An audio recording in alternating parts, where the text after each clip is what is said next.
From the Home Slice News Center, this is the Daily Slice for Monday, May 22nd, 2023. I'm D-Ray Knight. This is what's going on.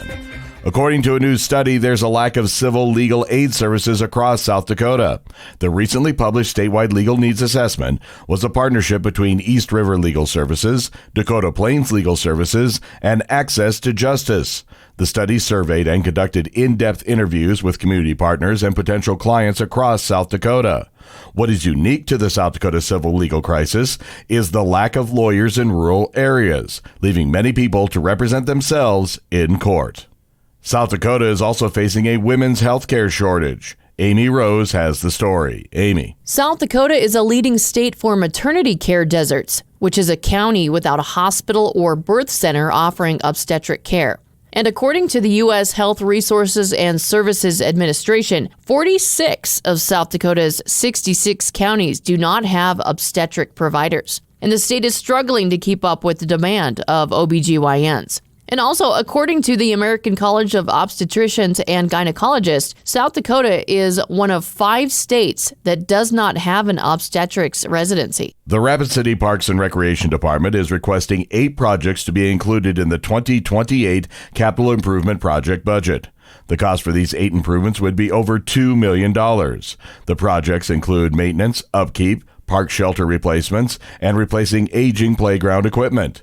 As of now, some of Rapid City's parks have playgrounds that are 25 to 30 years old. Parks and Recreation have prioritized irrigation and upgrading athletic facilities.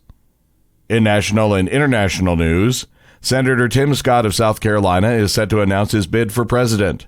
With Monday's launch, he will officially wade into a Republican primary battle already largely dominated by 2 commanding figures, former President Donald Trump and Florida Governor Ron DeSantis. Scott's team acknowledges the challenges, but notes that the political environment can change, and that Scott won re-election by commanding 20 points in November.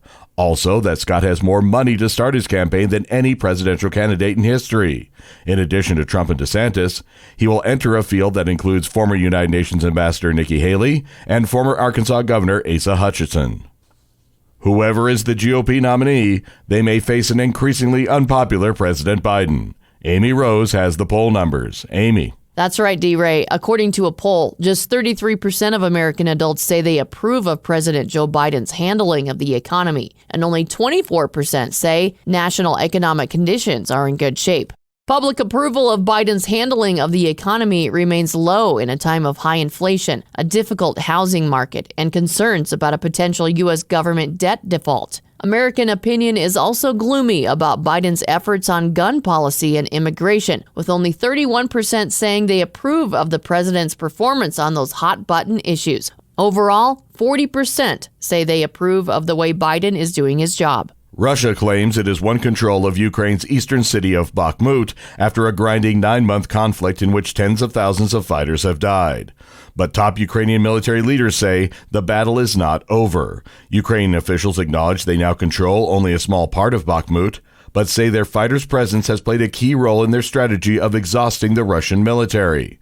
And they say their current positions in surrounding areas will let them strike back inside Bakhmut, while Ukrainian forces make significant advances just outside the 400-year-old city, chipping away at Russia's northern and southern flanks with the aim of encircling Russian fighters inside. Your weather forecast from the Home Slice Weather Center. Plenty of sunshine today and 84. Low tonight, 53. And that was your Daily Slice for Monday, May 22nd, 2023. The Daily Slice is a production of Home Slice Media Group, hosted by D-Ray Knight with Amy Rose. Executive producer Mark Houston. Engineered by Chris Jacquez. I'm D-Ray Knight. Have a great day.